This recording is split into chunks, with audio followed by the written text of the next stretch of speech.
მოგესალმებით.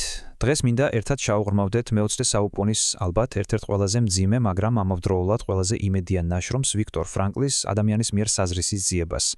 ხომ იცით, ეს ის წიგნია, რომელიც სვამს კითხვას, რომელიც ალბათ ყველას გვაწუხებს. როგორ უნდა იპოვო იმედი და ცხოვრების აზრი მაშინ, როცა გეჩვენება, რომ აბსოლუტურად ყველაფერი დაკარგულია. მოდით პირდაპირ მთავარი კითხვით დავიწყოთ, კითხვით, რომელიც ალბათ ყველას ერთხელ მაინც დაგვისვამს საკუთარი თავისთვის. რა არის ის, რაც სინამდვილეში გვამოძრავებს? დილით რატომ მდგებით? რისთვის ვივრცვით? რა არის ჩვენი ქმედებების მთავარი ყველაზე ღრმა мотиваცია? ამაზე ბევრი პასუხი არსებობს, რა თქმა უნდა, მაგრამ ფრანკლის პერსპექტივა. ის სრულიად განსხვავებულია. ფსიქოლოგიაში წარმოიდგინეთ სამი გიგანტი დგას და სამივე სხვადასხვა პასუხს გვაძლევს. ზიგმუნდ ფროიდი მაგალითად ამბობდა, რომ ყველაფრის წირი სიამოვნებისკენ ლტოლვაა.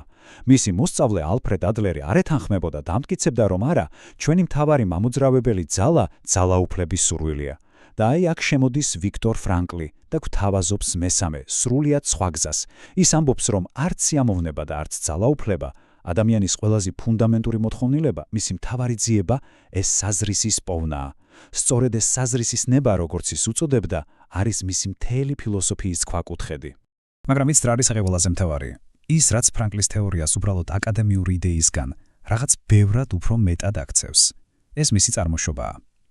ეს იდეები ხომ იცით არ დაბადებულა სადღაც წყნარ მყუდრო კაბინეტში. არა. ისინი გამოიჭედა. სიტყვის პირდაპირ მნიშვნელობით. გამოიჭედა კაცობრიობის ისტორიის ერთ-ერთ ყველაზე ბნელ და საშინელ ადგილას. დიახ, ზუსტად. ვიქტორ ფრანკლი თავად იყო ნაცისტური საკონცენტრაციო ბანაკების პატიმარი. ოსვენციმი დახაუ, მან ეს ჯოჯოხეთის საკუთარ თავზე გამოსცადა. და მისი ყველა დაკვირვება ადამიანის ფსიქიკაზე, მის ყველა თეორია სწორედ ამ წარმოუდგენლად ექსტრემალურ პირობებში დაიბადა. ის არ წერდა რაღაც აბსტრაქტულ თეორიებს, ის წერდა იმაზე, რაც საკუთარი თვალით ნახა, რაც საკუთარ კანზე იგრძნო. და ის სწორედ ამიტომ არის მისი ყოველი სიტყვა ასეთი მძიმე, ასეთი ნამდვილი და ასეთი აუთენტური. და ამ საშინელებაში დაკვირვებისას ფრანკლმა რაღაც ძალიან მნიშვნელოვანი შეამჩნია. მან დაინახა, რომ ბანაკში მოხვედრილი ადამიანის ფსიქიკა თითქოს სამ ძალიან მკაფიო ეტაპს, სამ ფაზას გადიოდა. ეს იყო ერთგვარი მტკივნეული ფსიქოლოგიური გზა, რომელსაც თითქმის ყველა პატიმარი გადიოდა. მოდით ახლა ზუსტად ამ ეტაპებს მივყვეთ და ვნახოთ რა ხდებოდა ადამიანის შიგნით. ეს სამი ფაზა. პირველი, შოკი. შემდეგ მოდის ღრმა, ყოვლისმომცველი აპათია. და ბოლოს, რაც არ უნდა უცნაურად ჟღერდეს, გათავისუფლების შემდგომი დეპერსონალიზაცია. უნდა გვესმოდეს, რომ თითოეული ეს ეტაპი სინამდვილეში ჩვენი ფსიქიკის ერთგვარი თავდაცვითი რეაქცია იყო, პასუხი აბსოლუტურად არანორმალურ, არაადამიანურ გარემოზე.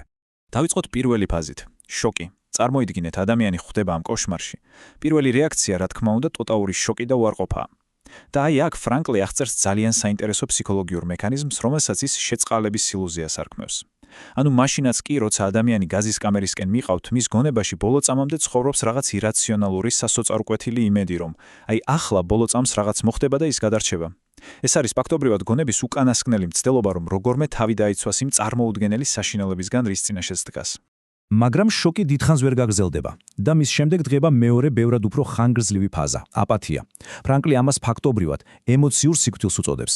როცა შენს გარშემო ყოველდღე ხედავ ტანჯვას, შიმშილს, სიკვდილს, შენი ფსიქიკა უბრალოდ ითიშება, ემოციები ბლაგდება. ეს რა თქმა უნდა საშინლად ჟღერს, მაგრამ ფრანკლი ხსნის, რომ ეს იყო აუცილებელი სასტიკი, მაგრამ აუცილებელი თავდაცვითი მექანიზმი. იმისთვის, რომ მთელი შენი ენერგია, მთელი შენი რესურსი, მხოლოდ ერთ რამეზე, ფიზიკურ გადარჩენაზე მიგემართა, ემოციები უბრალოდ უნდა გაგეთიშე.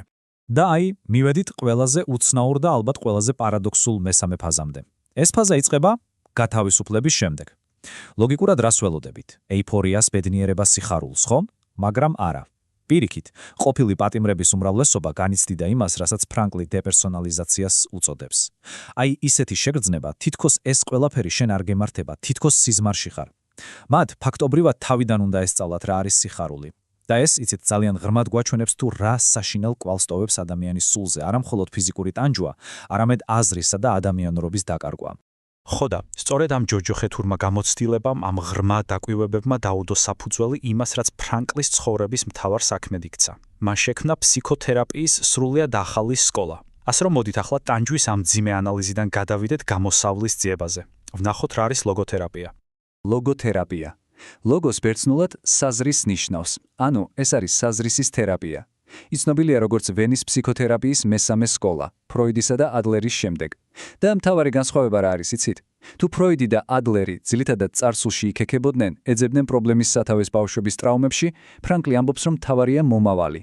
ლოგოთერაპიის მიზანია არა წარსულის გაანალიზება, არამედ დაგეხმაროს შენ, კონკრეტულ ადამიანს, რომ აღმოაჩინოს შენი საკუთარი უნიკალური საზრისი მომავალში. კარგით, მაგრამ კონკრეტულად რას ებრძვის ლოგოთერაპია? რა არის ის მთავარი პრობლემა, რასაც ფრანკლი ხედავდა? ის ამას ეგზისტენციალურ ვაკუუმს უწოდებდა. ეს არის შინაგანი სიცარიელის უაზრობის განცდა. თითქოს შენ სულში შავი ხვრელია, რომელსაც ვერაფრით ავსებ. და ფრანკლის აზრით, ეს თანამედროვე ადამიანის ნომერ პირველი პრობლემაა. და რითი ვავსებთ ამ ვაკუუმს? ხშირად დესტრუქციული რაღაცებით, ზოგი სიამოვნების დევნით, ზოგი ძალოუფლებისკენ სწრაფით, ზოგიც უბრალოდ გაუთავებელი მუშაობით ან შოპინგით. მაგრამ ეს ყველაფერი დროებითია, ვაკუუმი მაინც რჩება. და ამ იდეას, თავისუფლებისა და საზრისის კავშირს, ფრანკლი გენიალურად აჯამებს თავის ცნობილ მეტაფორაში. ის ამბობდა, რომ ამერიკის აღმოსავლეთ სანაპიროზე დგას თავისუფლების ქანდაკება, მაგრამ იმისთვის, რომ ბალანსი იყოს, დასავლეთ სანაპიროზე უნდა იდგეს პასუხისმგებლობის ქანდაკება.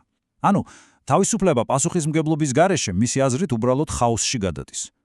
კი, ჩვენ გვაქვს თავისუფლება ავირჩიოთ ჩვენი გზა, მაგრამ ამავდროულად გვაქვს პასუხისმგებლობაც, რომ ამ გზაზე ვიპოვოთ ჩვენი საზრისი. ეს ორი რამ ერთმანეთისგან განუყოფელია. კარგი, გასაგებია. საზრისის პოვნა მნიშვნელოვანია. ჩვენი პასუხისმგებლობაა. მაგრამ ჩდება მთავარი კითხვა. როგორ უნდა ვიპოვოთ ეს საზრისი პრაქტიკაში, ყოველდღიურ ცხოვრებაში? აი აქ ფრანკლი ძალიან კონკრეტულია და გვთავაზობს არაერთ, არამედ სამ კაფეო გზას.